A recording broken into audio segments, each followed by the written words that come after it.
who has been fighting for justice for as long as I literally can remember. She was recently at Standing Rock with our brothers and sisters supporting Indigenous rights. She's even more recently been with many of us at the bank exit demonstration, calling attention to the evil corporations who are bankrolling the Dakota Access Pipeline. In her day job, she is a 2-time Academy Award winner, a 3-time Golden Globe Award winner, a Lifetime Achievement Award winner from the American Film Institute. But she's not here acting today, ladies and gentlemen. When she heard that we would be marching in Wilmington for the People's Climate March, she reached out to us to tell us she wanted to stand with this community and bring attention to this evil Tesoro merger. So ladies and gentlemen, please welcome the one, the only, Jane Fonda!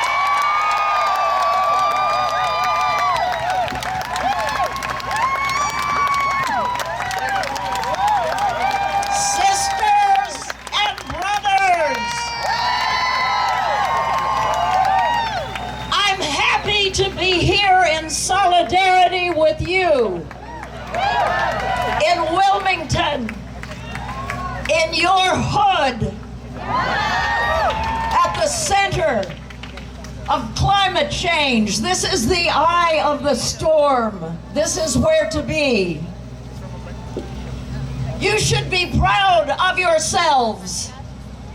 All of the millions of resistors across this country should be proud of themselves. Because we have not been silenced. The administration thought we'd be scared off, or numb, or complacent. And they thought we wouldn't put up a fight, but they were wrong. We have risen up and become the resistance. Each good thing that has happened since the election happened because millions of Americans have marched and filled the town halls of the politicians and filled the elected officials' offices with calls and texts. These communities near Tesoro Refinery are what the extractors call sacrifice zones. Cancer-causing benzene and other toxins in the air and water threaten people and their lives. I know you know this. I'm saying it out loud, though, because there's press here. And I want to be sure that people that see the media of this event understand what you are facing here. And as you know, they're planning to expand the Tesoro Refinery. What do they care? Right? What do they care? You're just working people. You're just people of color. You're just poor people, expendable. This is about environmental justice and racism. And it's not happening because we need the oil. We do not need it.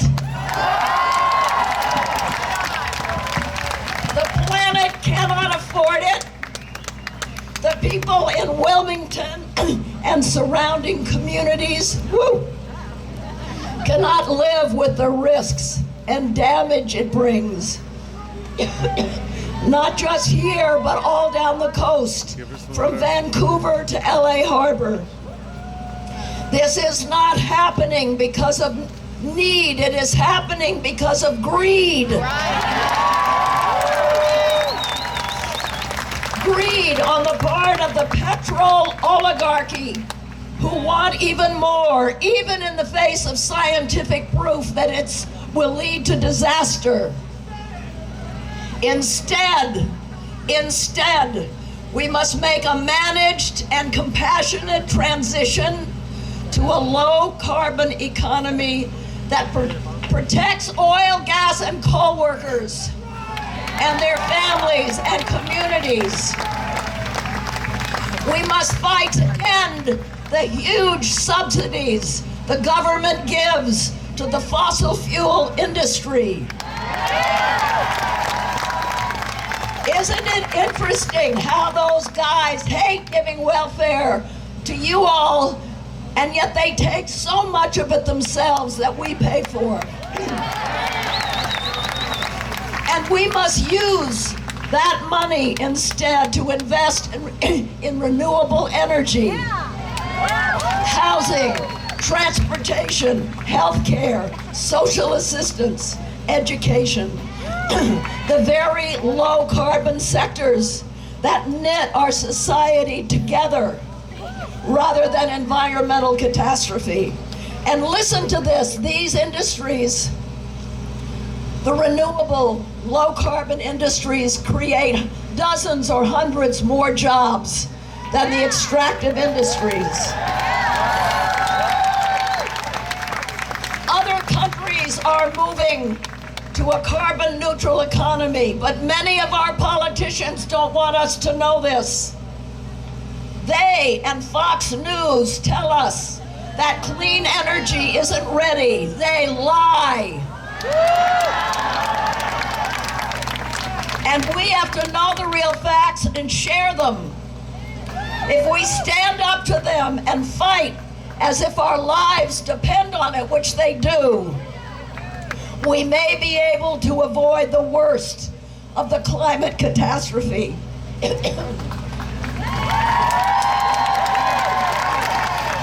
I'm sorry, it's plastic. We shouldn't buy plastic, but we need to protect our water. We can't march today or just next month. We must see this as an ongoing fight. This is a revolution.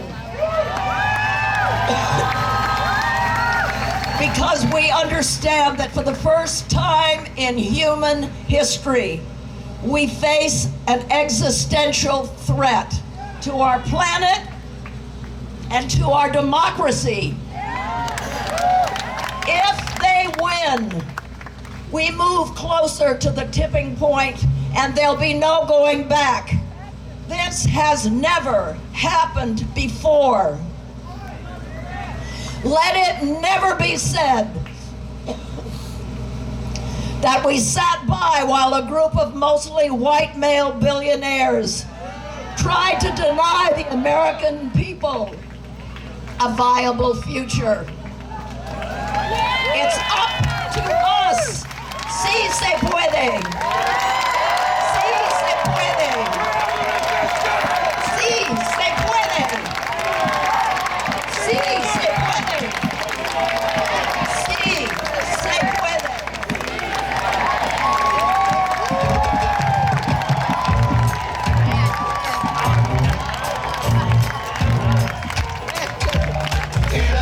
Give it up again for Miss Jane Fonda!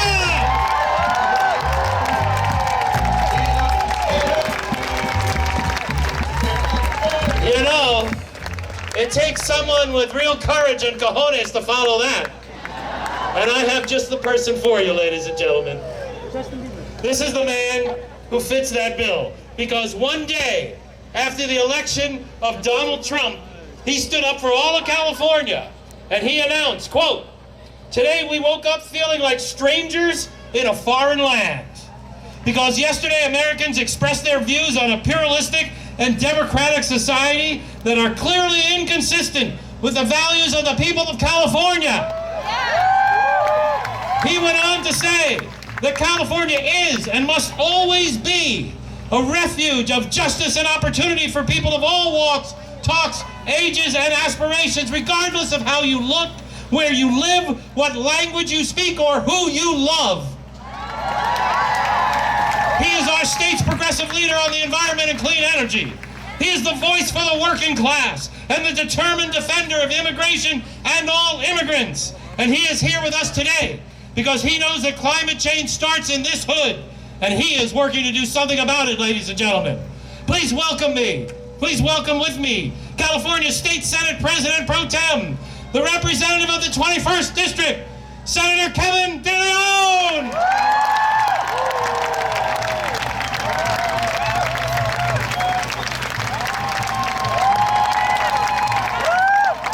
Thank you. Thank you, thank you. Thank you so very much. Joe, thank you very much for that very warm introduction of my person. To each and every one of you, I'm incredibly honored and humbled to be before all of you. Know one thing, this is California. And in California, we believe in science and we believe in climate action. We don't ban it, we don't wall it off, and we don't deport it. We believe that every single child, irrespective of who they are and where they come from, the language that they speak, the hue of their skin, and yes, their legal status, deserves to breathe clean air into her lungs and drink clean water.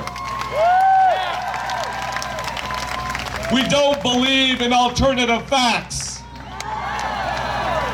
and pseudo junk science. Not in California. This is the 6th largest economy in the world. In fact, you would think that Donald Trump, Scott Pruitt, Rick Perry will look towards California and find value in what we do. As a state, we are 39% less carbon intensive, and we have created 500,000 new jobs in the clean energy space. Jobs that are real, jobs that are tangible, jobs that you can verify. Guess what? When you harness the power of the sun and the wind, it's free. It's not subject to volatility on the global market. It's not subject to wars in the Mideast and elsewhere. That's why in California, we have more jobs in the clean energy space than there are coal jobs in the entire nation.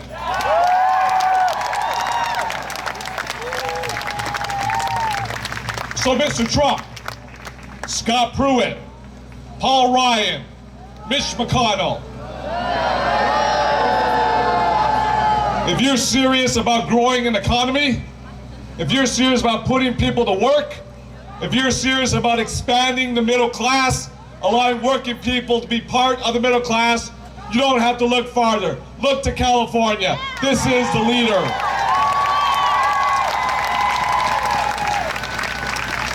My friends, it is absolutely important that we remain a world leader on workers' rights, women's rights, LGBTQ rights, economic and social justice, civil rights and voting rights, environmental protections and climate action, access to public education and healthcare to all individuals. This is who we are as a state.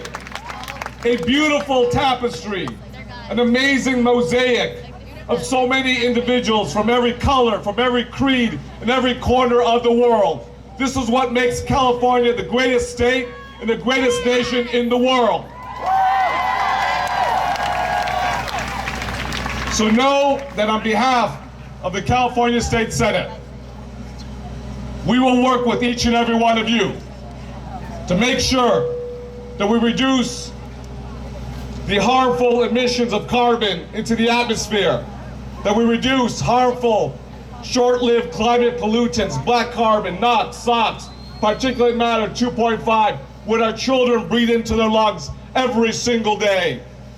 And all of the freeways, they act like a serpent that chokes the air, the oxygen out of a young girl's lungs. We can do better, and we will do better.